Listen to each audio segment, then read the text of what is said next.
ये है दिल्ली दर्पण।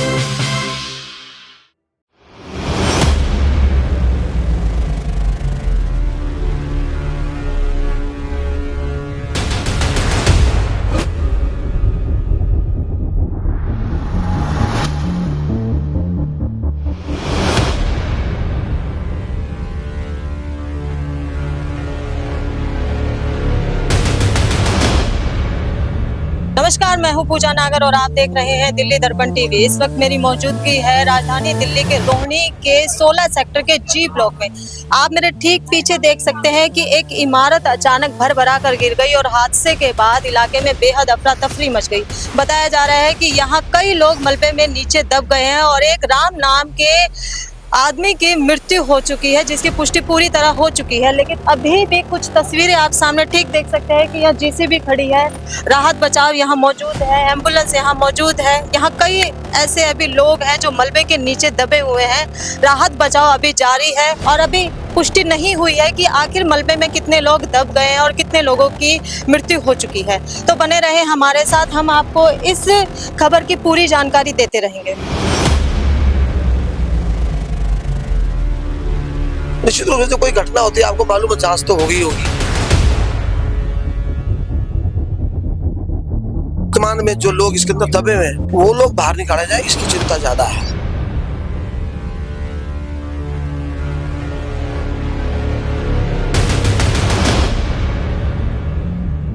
क्या उनके ऊपर ही बिल्डिंग गिर गई है, ये पता चला। बिल्डिंग गिरी है ना, धुआं उठा है बहुत तेज से, मकान सारे हिल गए हैं एकदम से। 99% बन गई थी, लास्ट फिनिशिंग का काम चल रहा था और ये पूरी कोलैप्स हो गई है।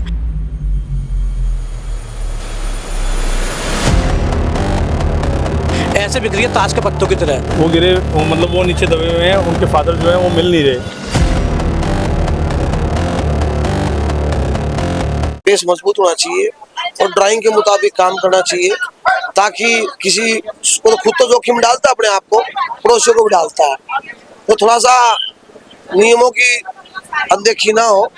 और सब लोगों को भी मैं ये कहूँ आपके माध्यम से कि जो भी स्ट्रक्चर बनाए, मजबूत बनाए, आर्किटेक्ट से ड्राइंग अप्रूव कराए, बिल्डिंग डिपार्टमेंट से अप्रूवल ले, और जो नियमों का पालन करते हुए भवन बनाएगा तो उसके लिए सुरक्षित और पड़ोसियों के लिए सुरक्षित है। कोई जांच वगैरह निश्चित रूप से जब इतना बड़ा हादसा हुआ है तो पूरे घटनाक्रम के पीछे क्या कारण थे, किस लिए घटना हुई, कैसे गिरा मकान, निश्चित रूप से जो कोई घटना होती है, आपको मालूम है, जांच तो होगी होगी। और जांच के बाद उसके पहले वहाँ पर जा करके आगे उसके लिए क्या प्रिकॉशन हो, और रेस्क्यू के बाद जो भी लोग चले उनका ट्रीटमेंट हो, इलाज हो, और जो लोग इसमें मृत्यु होगी जिनकी, उनको सरकार की ओर से जो व्यवस्था बनती है वो व्यवस्था वो भी दिया जाए, वो सब होगा और सारा काम आगे बढ़ेगा। और जो भी बच्चे, हम प्रार्थना करें परमात्मा से कि उनके प्राणों की रक्षा करें और सकुशल सब बाहर आए। इसको क्या कह सकते हैं, मैं इसमें कोई दोषी शब्द का इस्तेमाल मैं नहीं कर सकता, लेकिन जो मकान मालिक है वही बना रहा था। अब उसको आपकी भाषा में आप दोषी मान सकते हो, आप दोषी कहो, कुछ भी कहो, वो खुद अपना स्वयं मकान मालिक। आपको अगर बिल्डर को ही बनाना होता तो निश्चित रूप से बिल्डर के खिलाफ तो जांच होनी भी थी और बिल्डर के खिलाफ FIR भी होनी थी।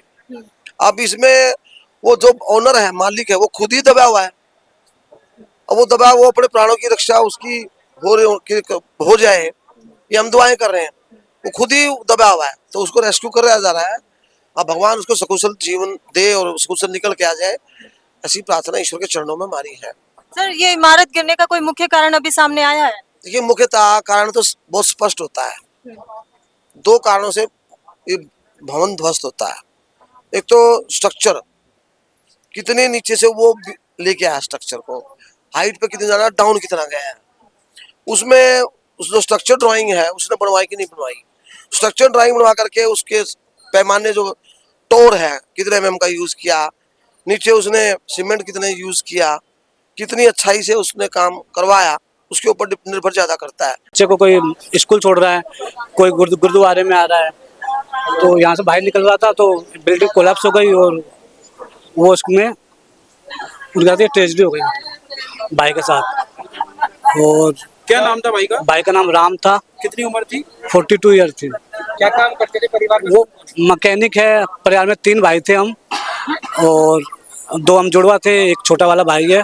उनकी जिनके साथ ट्रेजेडी हुई, जो बिल्डिंग के नीचे आए दब गए हैं, उनका नाम राम है, उनकी वाइफ है हाउस वाइफ है, जो 2 बच्चे हैं, एक 13 साल का है और एक 8 साल का है लड़का। तो सरकार से कोई मांग करना चाहते सरकार से ये मानते जो अनऑथराइज जो कंस्ट्रक्शन चल रहा है ना यहाँ पे, और ये इस तरह करके तो 3rd क्लास का मटेरियल यूज हो रहा है बिल्डिंगों में। कई बार ऐसा होता है ना, 1-2 बिल्डिंग जो मैंने खुद ऑब्जर्व की है, आंधी तूफान आते हैं उनकी टाइलें उखड़ने लगती है, और ये बिल्डिंग भी 99% बन गई थी, लास्ट फिनिशिंग का काम चल रहा था और ये पूरी कोलैप्स हो गई है, ऐसे बिखरी है ताश के पत्तों की तरह। जो सबकी लापरवाही है, पूरी चेन होगी इसके अंदर, तो ठेकेदार क्या करेगा जो बिल्डिंग खरीदी है इसमें। तो ये तो निजी निर्माण हो रहा था। हाँ, निजी निर्माण हो रहा था, पर इसमें तो जो बिले तो होंगे कोई ना कोई, तो कंस्ट्रक्शन करने वाले था मेरा बड़ा। आपके बड़े बेटे थे? हाँ, क्या उम्र थी उनकी? उनकी 40 और 2 थी। और वो बिल्डिंग गिरी है ना, धुआं उठा है बहुत तेज से, मकान सारे हिल गए हैं एकदम से। तो हमारी बहू बाहर आई, बच्चे के स्कूल के कपड़े सुखा रही थी, क्यों बच्चे स्कूल से आए थे। तो कह रही मम्मी मेरे को 10 मिनट आंख लगे हुई थी, कह रही मम्मी बिल्डिंग गिर गई है। तो मैंने की जाके देख कौन है, तो मेरी पड़ोसन का लड़का, ये बेटा गया, तो कहने लगा मम्मी आपका बेटा पड़ा है वहाँ।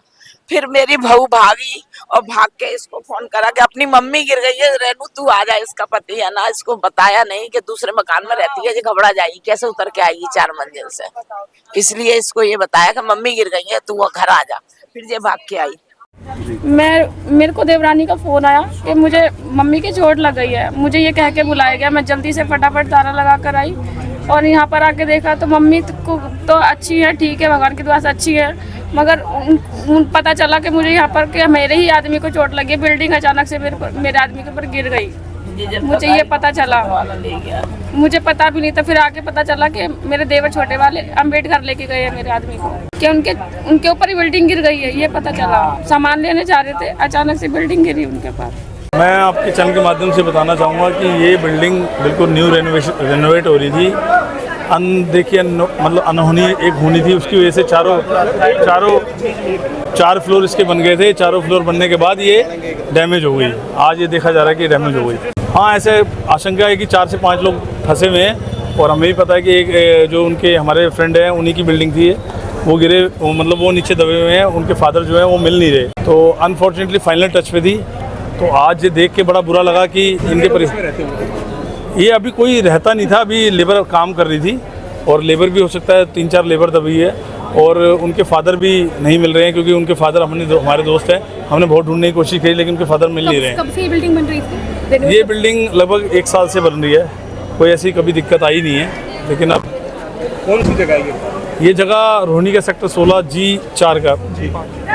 बताया जा रहा है कि जो इमारत गिरी है उसका निर्माण चल रहा था, और जिसमें करीब 13 लोग नीचे मलबे में दबे हुए हैं, और अभी भी राहत बचाव जारी है। यहाँ एम्बुलेंस भी मौजूद है, डॉक्टर की बड़ी टीम मौजूद है, यहाँ राहत बचाव जारी है। लेकिन अभी तक किसी तरह की पुष्टि नहीं हो पाई है कि कितने लोगों की यहाँ मृत्यु हो चुकी है।